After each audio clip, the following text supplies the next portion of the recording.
যখন কোন বান্দা সূরা ফাতিহার একটা করে আয়াত বলে আলহামদুলিল্লাহি রাব্বিল আলামিন, সঙ্গে সঙ্গে আল্লাহ জবাব দিয়ে বলেন হামিদানি আবদি, বান্দা তুই আমার প্রশংসা করলি।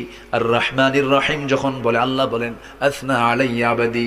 মালিক ইয়াউমিদ্দিন যখন বলে আল্লাহ বলেন মাজ্জাদানি আবদি। এরপরে যখন বলে ইয়াকা না'বুদু ওয়া ইয়াকা নাস্তাঈন পর্যন্ত যখন বলে আল্লাহ বলেন বান্দারে তুই আমার কাছে কি চাস, প্রাণ খুলে চারে বান্দা।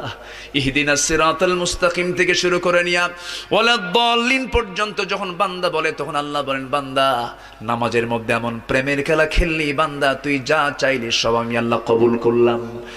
ওই বান্দা যখন রুকুতে যায় আল্লাহ তখন অস্থির হন।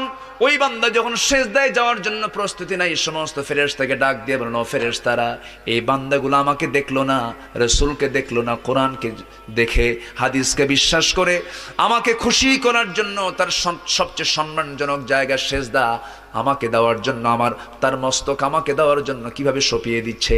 ও বান্দা, ওই ফেরেশতারা তোরা সাক্ষী থাক, এই সমস্ত বান্দার জন্য সকল জাহান্নামের দরজা বন্ধ।